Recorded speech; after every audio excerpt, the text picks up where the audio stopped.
Halo teman-teman, jumpa lagi bersama Mr. Nyeleneh. Kali ini kita bahas topik yang cukup sering jadi perdebatan. Ulamak vs filosof. Ada yang berpegang teguh pada teks yang sudah ada yang melihatnya dari konteks perkembangan zaman. Seringkali yang berbeda pendapat langsung dicap sesat, kafir, atau murtad. Apakah itu wajar? Atau justru kita perlu melihatnya dengan cara yang lebih bijak? Mari kita bahas perlahan. Sejarah singkat. Dulu, ketika kitab-kitab dan ajaran ditulis, itu disesuaikan dengan kondisi zamannya, lingkungan, kebiasaan, pengetahuan, dan letak geografis saat itu. Pada masa itu, cara pandang, sarana komunikasi, hingga sistem sosial sangat berbeda dengan sekarang.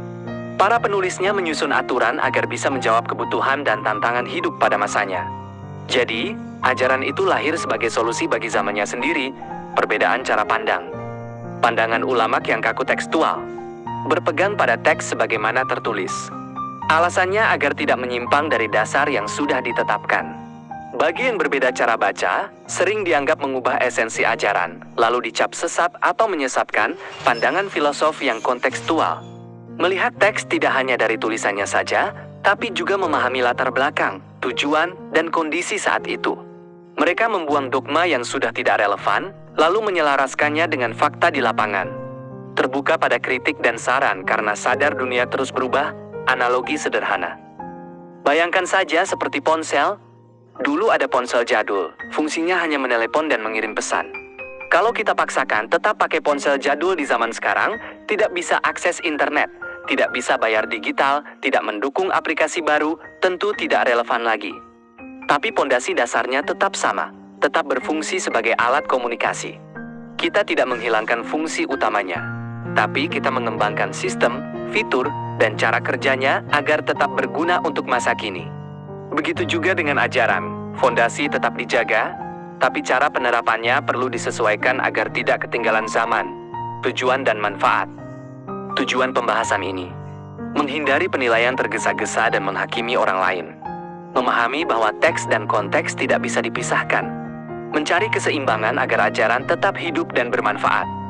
Manfaatnya, ajaran tetap relevan dan bisa menjawab tantangan zaman. Tercipta ruang diskusi yang sehat, bukan saling tuduh. Nilai-nilai inti tetap terjaga tanpa terjebak pada aturan yang sudah ketinggalan. Kesimpulan. Jadi, intinya bukan menghilangkan ajaran atau syariatnya, tapi sistem dan cara penerapannya perlu diinovasi. Dunia berubah, teknologi berkembang, lingkungan berubah. Cara kita memahami dan menerapkan juga harus menyesuaikan. Jangan langsung mencap sesat hanya karena cara pandang berbeda. Selama pondasi utamanya tetap dijaga, penyesuaian itu justru wajar dan perlu. Ajakan interaksi dan penutup. Nah, menurut pendapat teman-teman sendiri, apakah kita harus tetap kaku mengikuti teks apa adanya, atau boleh menyesuaikan dengan kondisi zaman sekarang? Silakan tulis pendapatmu di kolom komentar, mari kita diskusikan dengan santun dan saling menghargai. Kalau video ini bermanfaat, jangan lupa tekan tombol suka, bagikan ke teman-temanmu, dan berlangganan supaya tidak ketinggalan konten menarik selanjutnya. Sampai jumpa di pembahasan berikutnya. Salam Mr. Nyeleneh.